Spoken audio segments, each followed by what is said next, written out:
एक गांव में सफेद साड़ी वाली चुड़ैल का आतंक था।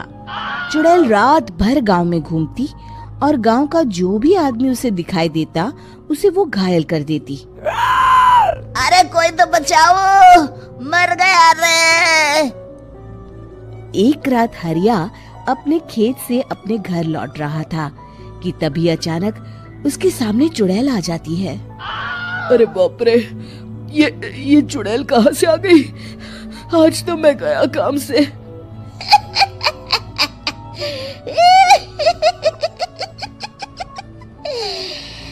आज मुझे मेरा शिकार मिल गया। अरे चुड़ैल दीदी, मुझे छोड़ दो। जैसे ही चुड़ैल हरिया की तरफ बढ़ती है, हरिया वहाँ से भाग जाता है और अपने घर के दरवाजे पे पहुँचता है। अरे भगवान, जल्दी से दरवाजा खोलो, मेरे पीछे चुड़ैल पड़ी है। हरिया की पत्नी जल्दी से दरवाजा खोल देती है। अरे आप इतना हाफ क्यों रहे हैं? अरे मेरे पीछे चुड़ैल पड़ी है, आज तो मैं बाल बाल बच गया। जल्दी से सभी दरवाजे और सभी खिड़कियों को बंद करके बत्ती बुझा दो। तभी चुड़ैल हरिया के घर के पास पहुंच जाती है। अरे वो आदमी कहाँ गायब हो गया? मैं भी देखती हूँ आखिर कब तक बचेगा। मैं अपने शिकार को इतनी आसानी से नहीं छोड़ती।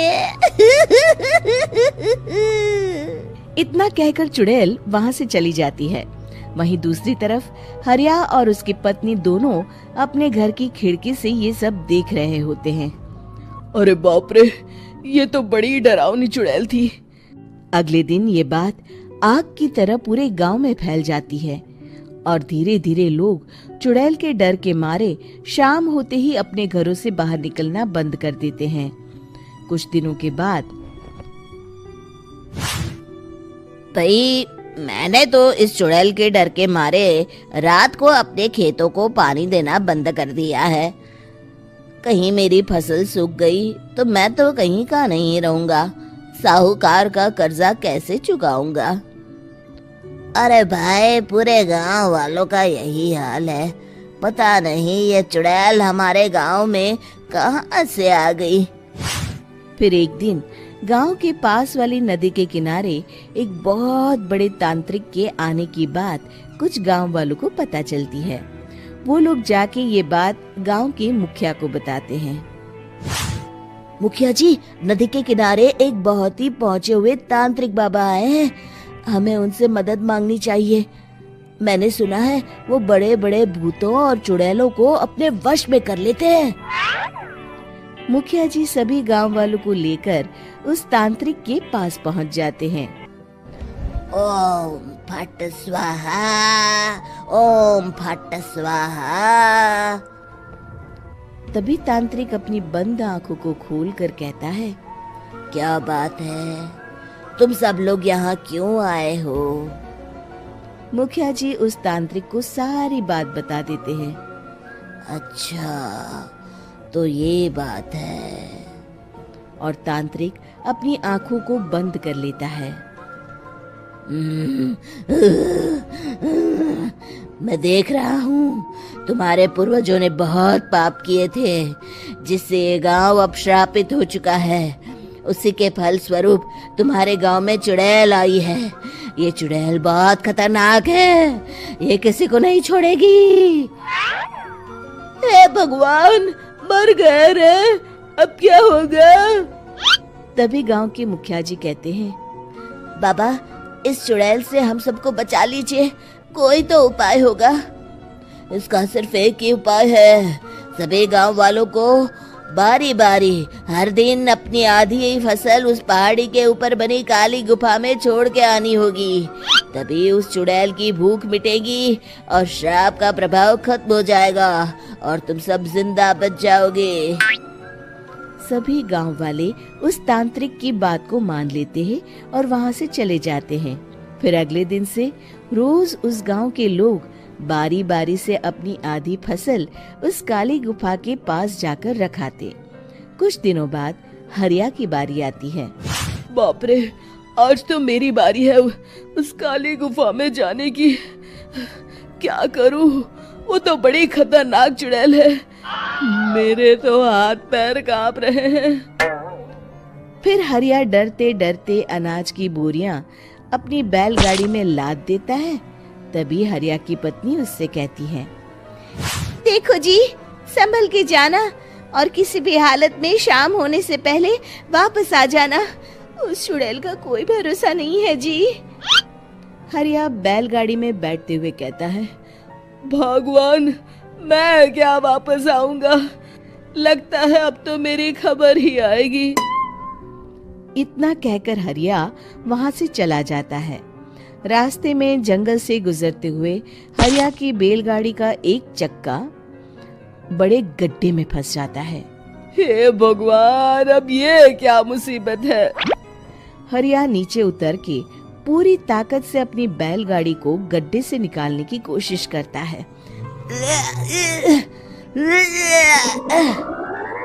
बहुत देर मेहनत करने के बाद हरिया की बैलगाड़ी उस गड्ढे से बाहर निकल जाती है। हे भगवान, अब तो शाम होने वाली है। आज तो मैं गया काम से। जैसे तैसे हरिया काली गुफा में पहुंच जाता है। अरे मर गया रे, यहाँ तो चारों तरफ डरावना माहौल है। मैंने यहाँ आने में बहुत देर कर दी, कहीं चुड़ैल नाराज ना हो जाए। हरिया अनाज की बोरियां वहां रख के जैसे ही जाने लगता है, तभी उसे किसी के आने की आवाज सुनाई देती है। हरिया एक कोने में छुपकर अंदर देखने लगता है। चुड़ैल वहां आती है और फिर अपने चेहरे से नकली चुड़ैल का मुखौटा निकाल देती है। हरिया ये देख के हक्का बक्का रह जाता है। तभी चुड़ैल कहती है, भैया यहाँ आना। आज तो बहुत अनाज आया है, इसे मिलाकर अब हमारे पास ढेर सारा अनाज जमा हो गया है। कल ही हम इसे शहर में बेच आएंगे और माला माल हो जाएंगे। तभी अंदर से नदी के किनारे वाला तांत्रिक बाहर आता है। अरे, ये तो तांत्रिक बाबा है। हाँ, अब तो हम दोनों की जिंदगी मजे में कटेगी। गांव वालों को बेवकूफ बनाना इतना भी मुश्किल नहीं था। लोग तो तुम्हें सच में असली चुड़ैल समझते हैं। हाँ, तुमने सही कहा। अब ये गांव वाले चुड़ैल के डर से जिंदगी भर इस काली गुफा में अनाज पहुंचाते रहेंगे। अच्छा, तो ये बात है। ये दोनों पूरे गांव वालों को बेवकूफ बना रहे हैं। अभी जाकर सबको बताता हूँ।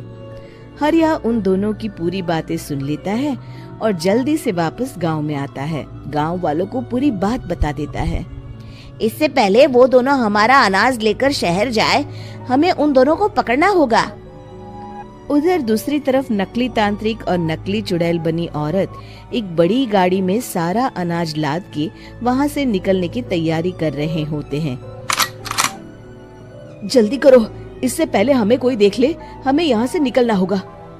और तभी वो दोनों देखते हैं कि सामने से सभी गांव वाले अपने अपने हाथों में मशाल लेके आ रहे हैं। दोनों बुरी तरह डर जाते हैं। रुक जाओ, तुम दोनों का भांडा फूट चुका है।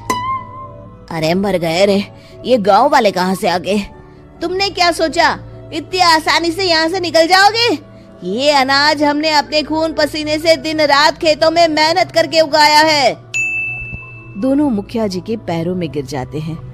हमें माफ कर दीजिए, हम दोनों एक नंबर के कामचोर हैं। बिना मेहनत किए पैसे कमाना चाहते थे। हाँ, अब हम आगे से मेहनत मजदूरी करके पैसे कमाएंगे। हमें कुछ मत करना, हमें छोड़ दीजिए। इतना कह के दोनों गांव छोड़ के भाग जाते हैं और सभी गांव वाले फिर से खुशी खुशी रहने लगते हैं। शिक्षा, तभी तो कहते हैं कि किसी भी समस्या का समाधान केवल सूझबूझ से ही करना चाहिए और कभी हिम्मत नहीं हारनी चाहिए। दोस्तों, हमें उम्मीद है कि आपको हमारी ये कहानी पसंद आई होगी। कृपया हमारे चैनल को सब्सक्राइब करें और सभी अपडेट्स के लिए बेल आइकन जरूर दबाएं। और हाँ, वीडियो लाइक और शेयर करना मत भूलिएगा। Bye bye.